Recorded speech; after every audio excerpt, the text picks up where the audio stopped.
Hi there YouTube friends, welcome back to Auntie's Kitchen, and today I'm going to show you my go-to delicious and simple eggless gingerbread recipe. We're going to be making some gingerbread men as well as some edible hanging ornaments. So make sure to watch the video all the way through, as I'm going to be showing you lots of tips and tricks on how to make crunchy as well as soft gingerbread men depending on what you prefer. So start by measuring out your ingredients, then placing your butter, dark muscovado, sugar, as well as your syrup into a pan, and we're going to want to melt this on our hob until the sugar granules have completely dissolved. Then into a bowl, mix your dry ingredients, some flour, baking soda, salt, cinnamon and ginger. When your dry ingredients are well combined, you can then add your wet ingredients to this. And as always, you can find a list of all the ingredients and measurements that I've used today in the description below this video. And if you like gingerbread men, then you're going to love these puff pastry savoury gingerbread men. One I make with meat and another recipe with camembert and cranberry. Once everything's well mixed together and you've got no more flour bits, place it onto some cling film. It is still going to be very soft at this stage. Wrap it up and then roughly flatten it out with your hands, and this is going to make it easier later on when you roll it out and then pop it in your refrigerator. Once out of the refrigerator, it's going to have hardened up. Then all you need to do is to roll it out to your desired thickness.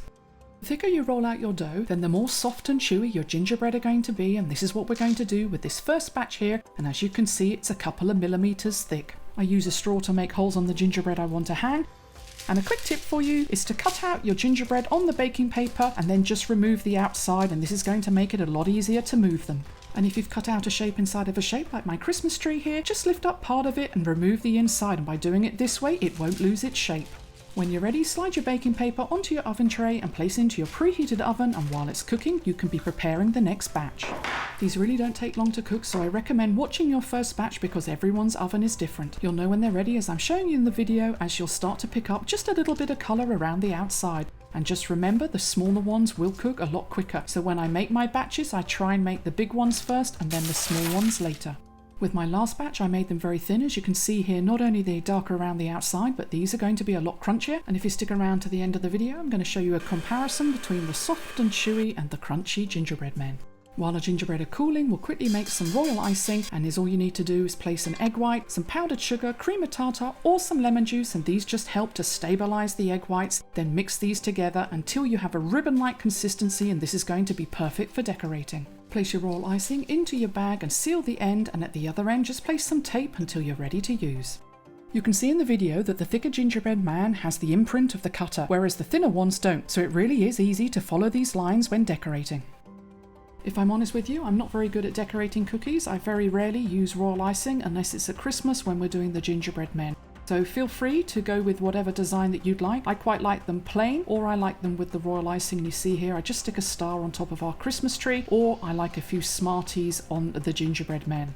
And if you're looking for a fun Christmas activity to do with the family, then I recommend this. As you can see in the video, I don't decorate all of the gingerbread men. I leave some free because the next day, after buying a whole load more sweets, I invited the nephews and nieces over, and then we had a fun time decorating some gingerbread together.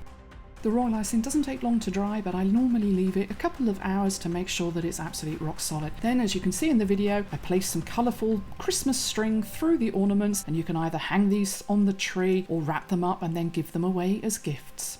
Now, before we end the video, I want to show you a comparison between the two different types of cookies and why I love this recipe, because it really is so flexible. So as you can hear in the video, if you make your gingerbread men thin, they're going to have more of a snap to them, whereas the thicker ones are going to be more soft and chewy. Now is all you have to decide: do you eat the head, the arms, or the legs first? Thanks for watching, and I hope to see you in the next video.